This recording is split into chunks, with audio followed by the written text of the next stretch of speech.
Hi friends, welcome to CSR Academy Festivals. You know well, my name is Balakrishna, senior faculty, history and sociology. Okay, so ika chusnatlaite, so you are most welcome to CSR Academy Festivals. So we have planned the programs. Group 2 APPSC ni plan chesam adbhutanga. Okay, అంటే you have to journey with us, మాతో పాటు ప్రయాణం చేస్తే ఖచ్చితంగా you are going to get group 2 services, no doubt at all. ఏమాత్రం doubt లేకుండా secure చేసుకోవచ్చు. Okay, ఇక ఈ సోషియాలజీ సంబంధించి చూసినట్లయితే ఓకే, మై క్లాసెస్, నేను చెప్పినటువంటి క్లాసెస్ అకార్డింగ్ టు సిలబస్ ఒక ఆఫర్ పెట్టాం. సిఎస్ఆర్ అకాడమీ ఫర్ సివిల్స్ తరఫున one offer we have introduced. Christmas new year offer ప్రవేశపెట్టడం జరిగింది. ఇది ఒరిజినల్గా కోర్సు 399 రూపీస్ ఉంది. సో కానీ ఈ ఆఫర్ ప్రకారం, సో 25th ఆఫర్ ప్రకారం ఏమైందంటే, జనవరి 1st ఆఫర్ ప్రకారం, న్యూ ఇయర్స్ డే ఆఫర్ ప్రకారం 199 రూపీస్కి మీకు ఇవ్వడం జరుగుతుంది మొత్తం కోర్స్ అంతా. It is for only 13 days, 13 రోజులు కొనసాగుతుంది. It starts from 24th December నుంచి స్టార్ట్ అవుతుంది. 24th నుంచి జనవరి 5th దాకా ఈ కోర్స్ మీకు అందుబాటులో ఉంటుంది. ఏది? Sociology, society syllabus. ఎందుకంటే గ్రూప్ 2 ఎగ్జామినేషన్లో నీకు ప్రిలిమ్స్లో it is for 30 marks. You know well 5 areas ఉన్నాయి. హిస్టరీ ఉంది, కరెంట్ అఫైర్స్ ఉంది, జియోగ్రఫీ ఉంది, సోషియాలజీ ఉంది, మెంటల్ బట్టి ఉంది. ఇందులో భాగంగా సోషియాలజీ 30 మార్క్స్ ఉంది. మరి 30 మార్క్స్కు you can score out of 30 తీసుకోవచ్చు, లేదా 1-2 బిట్స్ ఏమైనా మిస్ అయితే యూ కెన్ సెక్యూర్ 27, 28, 29 మార్క్స్ అయితే. 2-3 మార్కులు ఎక్కడో ఒక చోట పోయినప్పటికీ కూడా నీకైతే 100% you are going to secure 28 marks or 27 marks. ప్రతి ఏరియాలో కూడా నీకు 25 అబోవ్గానే వచ్చినట్లయితే you will be in top position. ఖచ్చితంగా నీకు ప్రిలిమ్స్ అనేది అయిపోతుంది. Qualifying prelims is very very important, you know ball. So ఈ క్వాలిఫైయింగ్ ప్రిలిమ్స్ అనేది చాలా ముఖ్యం. ఎందుకంటే ప్రిలిమ్స్ కాకపోతే మనం మెయిన్స్ మనం ఏం చేస్తాం? We can't do anything with this mains. అందువల్ల ప్రిలిమ్స్ అనేది that's very very important. So ఈ సందర్భంగా మరి సోషియాలజీ సిలబస్ ఏముంది అనే దాన్ని కూడా మనం చూద్దాం. గుర్తుందా మరి ఆఫర్? ఇప్పుడు ఈ ఆఫర్ ఎప్పటి నుంచి అంటే, so it starts from 24th నుంచి స్టార్ట్ అవుతుంది. 24 నుంచి స్టార్ట్ అయితే సో జనవరి 5th దాకా ఈ ఆఫర్ అనేది కొనసాగుతుంది. That's very important, you have to. So Christmas new year offer సందర్భంగా ఇది 199 రూపీస్కి నువ్వు తీసుకోవచ్చు. You can go through well. చాలా చక్కగా వీడియోస్ అన్ని ఉండడం జరుగుతుంది, నీకు ఇబ్బంది లేదు. సో అందువల్ల better you subscribe and purchase. ఓకేనా? ఇక సోషియాలజీ సిలబస్ ఏముంది అనే దాన్ని that we have to see. ఈ సోషియాలజీ సిలబస్ ఏముంది? భారతీయ సమాజం అని అంటున్నాం. 3 ఏరియాస్ కింద ఇవ్వడం జరిగింది. ఇట్ ఈస్ గివెన్ అంటే 3 ఏరియాస్. ఈ 30 మార్కుల కోసం 3 ఏరియాస్ కింద దీన్ని ఇవ్వడం అనేది జరిగింది. 3 ఏరియాస్ ఏమేమి ఉన్నాయి? ఈ 3 ఏరియాస్ భారతీయ సమాజ నిర్మాణం అని అంటున్నాం. భారతీయ సమాజ నిర్మాణంలో భాగంగా మరి చూసినట్లయితే భారతీయ సమాజం అని చెప్పేసి, సమాజానికి ఆధారం మరి చూసినట్లయితే కుటుంబం. కుటుంబానికి ఆధారం ఏది అంటే వివాహం. సో వివాహం అయితేనే కుటుంబం ఏర్పడుతుంది. కొన్ని కుటుంబాల కలయికతో ఏర్పడేది సమాజం. మరి ఇది భారతీయ సమాజ నిర్మాణం. అందులో భాగంగా మనం కుటుంబం అనేదాన్ని చూస్తాం. ఇందులో ఏమి ఏరియాస్? ఒకటి కుటుంబం, వివాహం, బంధుత్వం, కులం, తెగ, జాతి, మతం మరియు స్త్రీలు అనే అంశాలన్నీ ఇందులో ఉన్నాయి. కుటుంబం అని అన్నాం. ఉమ్మడి కుటుంబ వ్యవస్థ ఉంది, వెస్ట్ కుటుంబ వ్యవస్థ, అనేక రకాల కుటుంబ వ్యవస్థలన్నీ ఇందులో చూస్తాం. ఓకే, పితృస్వామ్య అన్నా, మాతృస్వామ్య అన్నా. ఓకే, కుటుంబాలు ఎలా ఉన్నాయనే అంశాలన్నింటినీ ఇందులో భాగంగా మనము, కుటుంబానికి ఆధారం ఏది అంటే వివాహం అని చెప్పేసి అన్నాం. అలా ఈ కుటుంబ వ్యవస్థ ఎలా ఉంది భారతదేశ సమాజంలో, కుటుంబ వ్యవస్థ ఏ రకంగా ఉంది అనే అంశాలన్నింటినీ ఇందులో భాగంగా చూడడం అనేది ఎక్స్ప్లెయిన్ చేసినప్పుడు ఒక్కొక్క టాపికే నేను దానికి ఎవరేం చెప్పారు, ఏ సోషియాలజిస్ట్ ఏం చెప్పారు, సో కామెంట్స్ ఏమున్నాయి, ఇవన్నీ చూస్తాం. తర్వాత మన దీంట్లో టాపిక్ అయిన తర్వాత ప్రీవియస్ క్వశ్చన్స్ ఏమైనా ఉన్నాయా, లేదా ఎక్స్పెక్టెడ్ క్వశ్చన్స్ ఏం రావచ్చు, ఇవన్నీ కూడా each and everything I will explain you. ప్రతి క్వశ్చన్ కూడా నేను ఎక్స్ప్లెయిన్ చేస్తాను. టాపిక్ అయిన తర్వాత క్వశ్చన్ అండ్ ఆన్సర్స్ కూడా, మల్టిపుల్ చాయిస్ క్వశ్చన్స్ కూడా ఎక్స్ప్లెయిన్ చేసి యాప్లో పెట్టడం అనేది జరుగుతుంది. అందువల్ల it is very important and beneficial to you. నీకు చాలా బాగా ఉపయోగపడుతుంది. రెండవది వివాహం అని చెప్పేసి. వివాహం ఎన్ని రకాలుగా ఉన్నాయి? భారతీయ సంస్కృతిలో మరి చూసినట్లయితే వివాహాలు 8 రకాల వివాహాలు ఉన్నట్లుగా తెలుస్తుంది అన్న. బ్రహ్మ వివాహం, దైవ వివాహం, ప్రజాపతి వివాహం, అర్స వివాహం, అసుర వివాహం, గాంధర్వ వివాహం, పైశాచ వివాహం, రాక్షస వివాహం, ఇలా మరి వివాహాలు అన్న. వివాహం, ఏ వివాహాలు మంచి వివాహ పద్ధతులు ఏమున్నాయి, హిందూ మతంలో ఎలా ఉన్న వివాహ పద్ధతి, ఇస్లాం మతంలో వివాహ పద్ధతి ఎలా ఉంది, క్రైస్తవ మతంలో వివాహ పద్ధతి ఎలా ఉంది, మొదలైన అంశాలన్నీ కూడా వివాహానికి గిరిజన తెగల్లో వివాహ పద్ధతి ఎలా ఉంది, ఏమంటారు, ఈ అంశాలన్నీ చూస్తాం. ఇక బంధుత్వం ఎలా ఏర్పడుతుంది, బంధుత్వం అని చెప్పేసి అన్నాం, కిన్షిప్ అని అంటాం. బంధుత్వము అంటే రక్త సంబంధికులంతా బంధువులే, అలా కాకుండా అడాప్ట్ చేసుకున్న వాళ్ళు బంధువులు అవుతారా లేదా, రక్త సంబంధికులు అవుతారా లేదా, బంధుత్వం ఏ రకంగా ఏర్పడుతుంది, మొదలైన అంశాలన్నీ బంధుత్వంలో చూస్తాం. ఇక కులము అనేది వెల్, వర్ణ వ్యవస్థ ఏర్పడింది. వర్ణ వ్యవస్థ అని చెప్పేసి అన్నాం, చాతుర్వర్ణ వ్యవస్థ. ఋగ్వేద కాలంలో మరి వేద కాలంలో మరి చూసినట్లయితే తొలి వేద కాలంలో ఋగ్వేదంలో 10వ మండలంలోని పురుష సూక్త అనేది చాతుర్వర్ణ వ్యవస్థను తెలియజేసింది. ఈ చాతుర్వర్ణ వ్యవస్థలో బ్రాహ్మణ, క్షత్రియ, వైశ్య, శూద్ర ఈ 3 అగ్రవర్ణాలు అలాగే కొనసాగాయి. బ్రాహ్మణ, క్షత్రియ, వైశ్య. కానీ శూద్రులో మాత్రం కుల వ్యవస్థ ఏర్పడింది. అనేక కులాలు వచ్చాయి, వృత్తిని బట్టి కులాలు వచ్చాయని డివిజన్ ఆఫ్ లేబర్ థియరీ చెప్తుంది. డివైన్ ఆరిజిన్ థియరీ, సృష్టికర్త ముఖం నుండి ఉద్భవించిన వాళ్ళు బ్రాహ్మణులు, బాహువుల నుండి ఉద్భవించిన వాళ్ళు క్షత్రియులు, తొడల నుంచి ఉద్భవించిన వాళ్ళు వైశ్యులు, పాదాల నుండి ఉద్భవించిన వాళ్ళు శూద్రులు. అలా మరి శూద్రులోని కుల వ్యవస్థ ఎక్కువగా రావడం అనేది జరిగింది అని చెప్పేసి అన్నాం. కుల వ్యవస్థ అని చెప్పేసి అంటారు. కులము, ఈ కుల వ్యవస్థ, తెగలు, జాతి, మతం ఇవన్నీ చూస్తాం. ఏమేమి తెగలు ఉన్నాయి, ట్రైబ్స్ ఏమున్నాయి, గోండులు ఎక్కడ, వాళ్ళ యొక్క ఆచార సంప్రదాయాలు ఏమున్నాయి, చెంచులు ఆచార సంప్రదాయాలు, లంబాడాలు ఆచార సంప్రదాయాలు, చెంచులు, తోడాలు, అట్లా మరి ఖాసీలు, ఈ రకంగా జాతి అని చెప్పేసి తెగ, జాతి, మతం మరియు స్త్రీ. భారతదేశంలో భిన్నత్వంలో ఏకత్వం కలిగి ఉంది. భిన్నత్వంలో ఏకత్వం అని చెప్పేసి అని అన్నాం. So unity in diversity that is the basic feature of Indian culture. భిన్నత్వంలో ఏకత్వం అంటే అనేక మతాలు ఉన్నప్పటికీ కూడా భారతదేశం ఒక లౌకిక రాజ్యము అని చెప్పేసి అంటాం. లౌకిక అనే పదాన్ని మరి చూసినట్లయితే 42వ రాజ్యాంగ సవరణ ద్వారా చేర్చడం జరిగింది. వాల్ ఓకే, లౌకిక, సెక్యులర్ అని చెప్పేసి అని అంటున్నాం. ఈ విధంగా మరి ఈ మతం అని చెప్పేసి అన్నాం. హిందూ మతం అనేది ఉంది, బౌద్ధ మతం ఉంది, జైన మతం ఉంది, సో పార్సీ మతం అనేది ఉంది, ఇస్లాం ఉంది, క్రిస్టియానిటీ ఉంది. ఇలా అనేక మతాలు, మతపరమైన విధానాలు, ఆచారాలు, సంప్రదాయాలు. అంటే హిందూ మతంలో ఉన్న ఆచారాలు, సంప్రదాయాలు ముస్లింలో లేవు, ముస్లిం మతంలో ఉన్న ఆచారాలు, సంప్రదాయాలు క్రైస్తవ మతంలో లేవు. మరి ప్రతి మతానికి కూడా కొన్ని సిస్టమ్స్ అనేవి ఉన్నాయి, అవన్నీ కూడా ఇందులో చూస్తాం. మతం మరియు స్త్రీలు భారతదేశ జనాభాలో సగం మంది ఎవరు అంటే స్త్రీలు. సో శ్రీ ఆకాశంలో సగం నువ్వు సగం నేను అని అన్నాడు. అంటే స్త్రీని పోలుస్తూ అలా పేర్కొనడం అనేది జరిగింది. స్త్రీల బాధ్యత, స్త్రీల ఉన్నతి, స్త్రీల గౌరవం, స్త్రీల ఔన్నత్యం, స్త్రీల పట్ల జరిగే అవమానకరమైనటువంటి విధానాలు, అరాచకాలు, అకృత్యాలు, ఇటువంటి అంటే భారతీయ సమాజంలో ఎక్కడైతే స్త్రీ గౌరవించబడుతుందో ఆ సమాజం సో అభివృద్ధి చెందుతుంది అని అంటున్నాం. కానీ నేటి సమాజంలో ఏమైందంటే కొంత స్త్రీల పట్ల వివక్షత చూపడం జరుగుతూ ఉంది అని చెప్పేసి అంటున్నాం. ఈ అంశాలన్నీ ఈ ఫస్ట్ ఏరియాలో ఉన్నాయి. భారతీయ సమాజం అనే దాంట్లో సమాజ నిర్మాణం దీంట్లో ఉన్నాయి. ఇక రెండవ అంశం సామాజిక సమస్యలు ఏమున్నాయి, కులతత్వం పెరిగిపోతుంది, క్యాస్ట్ సిస్టమ్, క్యాస్టిజం అని అన్నాం.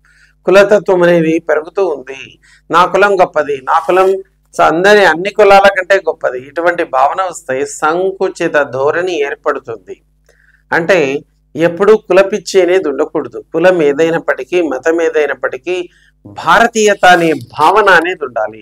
అప్పుడే మనిషిలో దేశభక్తి, జాతీయత విధానాలు బాగా అభివృద్ధి చెందడం జరుగుతుంది. ఎటువంటి కొట్లాటలు, గొడవలు ఇవన్నీ రావు.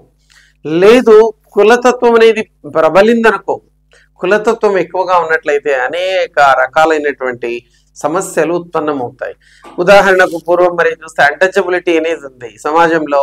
సో అంటరాని వాళ్ళు అని చెప్పేసి అన్నారు, కానీ ఇప్పుడుందా? లేదు. ఇట్ ఈస్ కంప్లీట్లీ క్లియర్డ్ అని చెప్పేసి అన్నాం. 17వ ఆర్టికల్ ప్రకారం అన్టచబిలిటీని ఏం చేశారు, అబాలిష్ చేయడం జరిగింది, రూపుమాపడం. అలా కులతత్వం. కమ్యూనలిజం అని చెప్పేసి అన్నాం. ఓకే, సో మతతత్వం అని చెప్పేసి అన్నాం. మతతత్వం. అదే రకంగా మరి చూస్తే ప్రాంతీకరణ, ఈ ప్రాంతీయ తత్వం అని అన్నాం, ప్రాంతీయ తత్వం అని చెప్పేసి అంటున్నాం. తర్వాత మహిళలపై నేరాలు, పిల్లలపై వేధింపులు, బాల కార్మికులు, యువత అశాంతి మరియు ఆందోళన, ఇవన్నీ కూడా ఉన్నాయి. కమ్యూనలిజం, ప్రాంతీయ తత్వం, ప్రాంతీయకరణ. ఈ ప్రాంతీయ తత్వం ఎలా అన్నట్లయితే ఎప్పుడైతే సరైనటువంటి అభివృద్ధి, మొత్తం ఒకే రకమైన అభివృద్ధి లేకుండా పోతుందో అటువంటి సందర్భంలో ఖచ్చితంగా ఆ ఒక ప్రాంతం అభివృద్ధి చెందడం, మరొక ప్రాంతం అభివృద్ధి చెందకపోవడం మొదలైన కారణాల వల్ల ఈ ప్రాంతీయత భేదాలు అనేవి వస్తాయి. ఒక ప్రాంతంలోనే పరిశ్రమలని అభివృద్ధి చెందడం, ఒక ప్రాంతంలోనే వ్యవసాయ అభివృద్ధి జరగడం, ఒక ప్రాంతంలోనే కార్యక్రమాలని చేపట్టడం, ఇటువంటి సందర్భాల్లో ఈ ప్రాంతీయతత్వం అనేది ఎక్కువ అవుతుంది. అందువల్ల సమానమైన ప్రగతి, సమానమైన అభివృద్ధి ఎప్పుడైతే ఉంటుందో ఖచ్చితంగా అప్పుడు అభివృద్ధి అనేది ఉండడం అనేది జరుగుతుంది. ఓకే, ప్రాంతీయతత్వం అనేది ఉండదు. దేశ భావన, జాతీయత భావన అభివృద్ధి చెందడం జరుగుతుంది. అలా ఇది. ఇక చూస్తే మహిళలపై నేరాలు మనం ఆల్రెడీ చూసాం, అనేక రకాల నేరాలు, హింసలు. ఓకే, అందుకే గృహహింస చట్టం ప్రవేశపెట్టారు, నిర్భయ యాక్ట్ ప్రవేశపెట్టారు, నంబర్ ఆఫ్ ఇవన్నీ కూడా రావడం అనేది జరిగింది. మహిళలకు అనేక హక్కులు ఉన్నాయి, కానీ అమల్లోకి వస్తున్నాయంటే అమల్లోకి రావడం లేదు. హిందూ సక్సెషన్ యాక్ట్ అని అన్నాం 1956, హిందూ వారసత్వ చట్టం అన్నా. స్త్రీలకు కూడా మరి ఆస్తిలో హక్కు ఉంది, పూర్వీకుల ఆస్తిలో హక్కు పొందవచ్చు. కానీ ఎంతవరకు అది రక్షణ కల్పిస్తుంది అంటే చట్టమైతే ఉంది, కానీ అమలు సరిగా జరపడం లేదు. అదేవిధంగా వరకట్న నిషేధ చట్టం ఉంది 1961, 1961, యు నో వెల్. వరకట్న నిషేధ చట్టం. మరి వరకట్నం తీసుకోకుండా ఎంతమంది వివాహం జరుగుతుంది అంటే వి కాంట్ సే.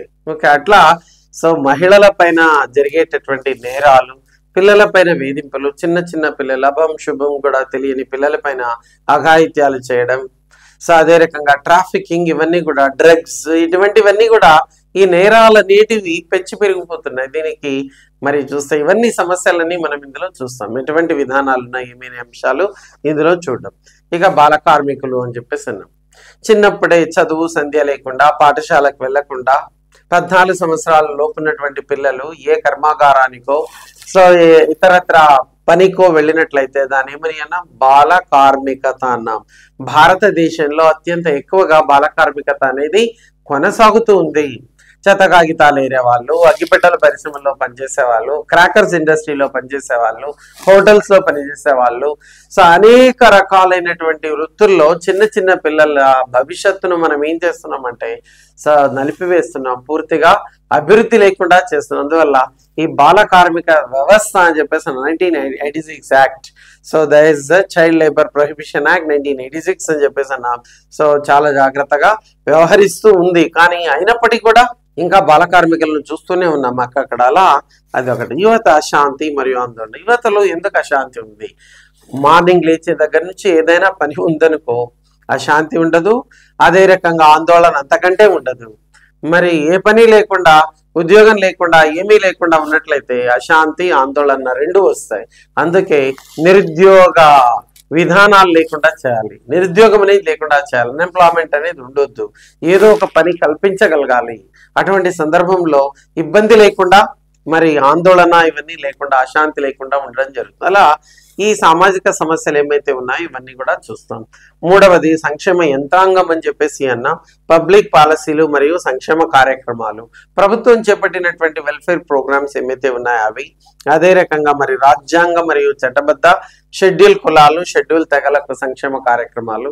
ఎందుకంటే అణగారిన వర్గాలు అభివృద్ధి చెందలేదు. షెడ్యూల్ కులాలు, తెగలు ఎప్పటి నుంచో కొన్ని వందల సంవత్సరాల నుంచి అణచివేయబడినటువంటి వర్గాలు, వాళ్ళను కూడా సమాజంలో అభివృద్ధి చేయాలనే ఆలోచన. అందుకే సో ఈ చట్టాలన్నీ ఉన్నాయి. షెడ్యూల్ కులాలు, షెడ్యూల్ తెగలు, మైనారిటీలు, బీసీలు, మహిళలు, వికలాంగులు మరియు పిల్లలు, నిబంధనలు, ఇవన్నీ సంక్షేమ యంత్రాంగం అని అంటాం. సంక్షేమం కోసం సమాజంలో అందరూ అభివృద్ధి చెంది అందరూ బాగుంటేనే అది సంక్షేమంగా ఉంటుండడం, లేదా ఆ సమాజం అభివృద్ధి చెందింది అని చెప్పడం జరుగుతుంది. కొంతమంది మాత్రమే బాగుండి కొంతమంది బాగలేకపోతే ఆ సమాజాన్ని అభివృద్ధి చెంది ఉంది అని చెప్పలేము. అందుకే అభివృద్ధి చెందిన సమాజం సంక్షేమ సమాజం అని అంటున్నాం.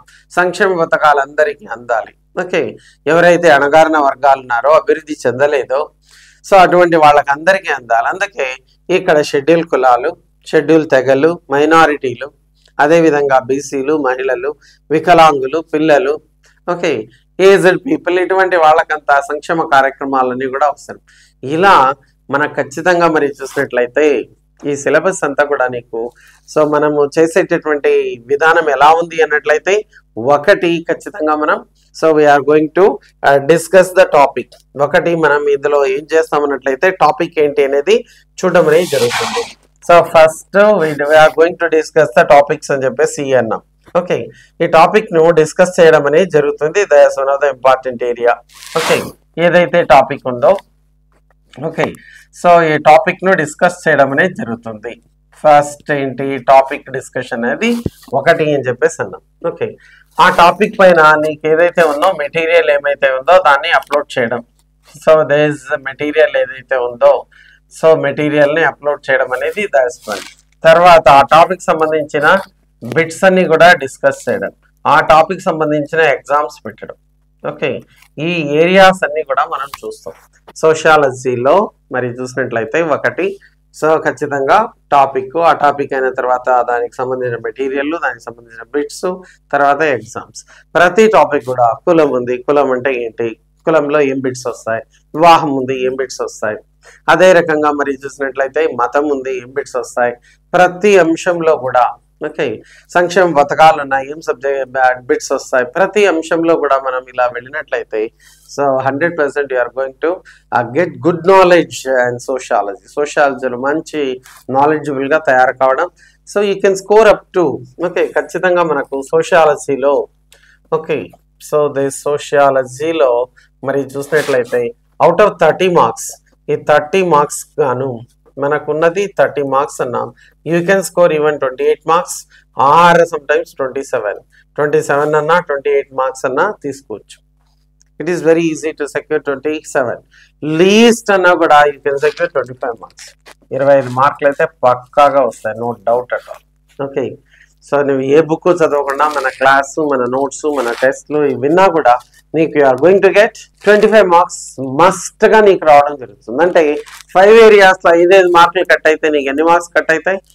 25 మార్క్స్ కట్ అవుతాయి. హిస్టరీలో 5 మార్క్స్ కట్ అవుతాయి అనుకో.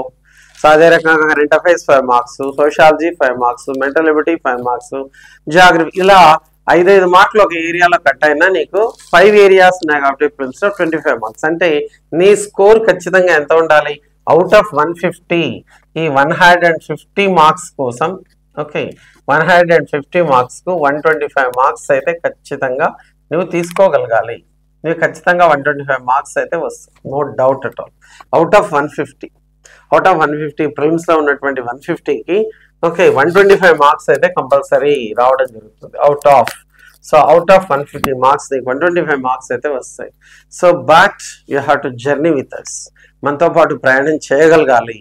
Even in main examination also we are going to help you a lot. ఎందుకంటే ఏపీ హిస్టరీ 75 మార్క్స్ ఉంది, I'm going to teach AP history, నీకు ఈచ్ అండ్ ఎవ్రీథింగ్ చెప్పడం జరుగుతుంది. Then polity constitution good masters they are there.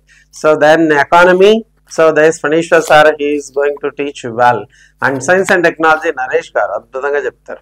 So అలా so నీకు mains లో కూడా చాలా బాగా ఉపయోగపడుతుంది. ఓకేనా? So friends you have to so have faith in you. నీ మీద నీకు విశ్వాసం ఉండాలి. At the same time you have faith on CSR academy for civils and groups. Okay 100% you are going to secure job. సోషియాలజీలో మరి out of 30 APPSC group 2 సిలబస్లో సోషియాలజీలో full marks రావాలంటే out of 30 you can secure 28 marks. మరి 28 మార్కులు తీసుకోవచ్చు, లేదా 30 కూడా తీసుకోవచ్చు. కానీ some how it is tough to secure 30 out of 30. అందువల్ల 30 మార్క్స్కు 28, 27, 25 అబోవ్ అయితే ఖచ్చితంగా తీసుకోవచ్చు. మరి ఏం బుక్స్ చదవాలి సోషియాలజీలో? What books you have to go through? So ఈ సోషియాలజీలో మరి చూసినట్లయితే so what are the important books you have to go through? ఈ ఇంపార్టెంట్ బుక్స్ ఏమైతే చదవాలి అని అన్నట్లయితే ఈ సోషియాలజీ బుక్స్లో సోషియాలజీ ఈ బుక్స్ ఏం చదవాలి? What important books? భారతీయ సమాజ శాస్త్రం అని చెప్పేసి సో తెలుగు అకాడమీ బుక్ అనేది లభ్యమవుతుంది. తెలుగు అకాడమీ బుక్ చదవాలి. You have to go through Telugu academy book అనేది that's one of the important books. Telugu academy book అనేది ఉంది. భారతీయ సమాజ శాస్త్రం అని చెప్పేసి అన్నాం. ఏది? భారతీయ సమాజ శాస్త్రం. ఈ భారతీయ సమాజ శాస్త్రం అని చెప్పేసి that's one of the important books you have to go through. లేదు CBSE 12th standard book Indian sociology చదవాలి. Indian sociology CBSE. ఈ సిబిఎస్ఈ బుక్ అనేది ఉంది 12th స్టాండర్డ్ బుక్ అన్నా చదవాలి. 12th స్టాండర్డ్ బుక్ ఇది చదవాలి. We have to go through CBSE 12th standard book అన్నా చదవాలి. భారతీయ సమాజ శాస్త్రం తెలుగు మీడియంలో ఉంది. లేదు తెలుగు అకాడమిక్ బుక్ ఇంగ్లీష్ మీడియంలో కూడా ఉంది. Okay, social structure sociology. Okay, so మరి చూసినట్లయితే ఇంగ్లీష్ మీడియంలో కూడా తెలుగు అకాడమిక్ బుక్ ఉంది. So that also you can go through. అదేనా చదువు. లేదా ప్రైవేట్ బుక్స్ చాలానే ఉన్నాయి. ఎన్సిఆర్టీ బుక్స్ కూడా ఉన్నాయి. NCERT books also available. ఈ సిబిఎస్ఈ ఎన్సిఆర్టీ బుక్సే. సో 12th స్టాండర్డ్ బుక్ ఇది అని చెప్పేసి భారతీయ సమాజ శాస్త్రం తెలుగు అకాడమిక్ బుక్ అనేది చదవాలి. Okay, so there is social structure. So there is issues and policies అనేది ఇంగ్లీష్ మీడియంలో ఉంది. అదైనా చదవాలి. ఓకే, ఈ బుక్స్ గానే చదివినట్లయితే will get good knowledge. At the same time మరి ప్రైవేట్గా ఉన్నటువంటి బుక్స్ చదివినప్పటికి కూడా you are going to get good marks. ఖచ్చితంగా ఎన్ని ఏంటి అనేది రావడం అనేది జరుగుతుంది మనకు. ఇక చూస్తే మరి మల్టిపుల్ ఛాయిస్ క్వశ్చన్స్ కోసం మీరు ఏదైనా ప్రైవేట్ బుక్సే చదవాలి. ఎంసీక్యూస్ని ఆన్సర్ చేయాలన్నప్పుడు ఎక్కువగా. ఇక ఉస్మానియా యూనివర్సిటీ గణేష్ సార్ రాసినటువంటి బుక్స్ ఉంది సోషాలజీ సమాజ శాస్త్రం. అది కూడా that's also one of the books you can go through. Okay, ఇలా మరి ఈ బుక్స్ గానా ನೀವು ఫాలో అయినట్లయితే so there is a very possibility. Main revision అనేది దట్స్ వెరీ ఇంపార్టెంట్. ఏ బుక్ చదివినప్పటికీ కూడా ఎంతవరకు గుర్తుంది అనేది చాలా important. Without understanding and without revision it is not possible to secure good marks. ఓకేనా, రైట్, ఆల్ ద బెస్ట్.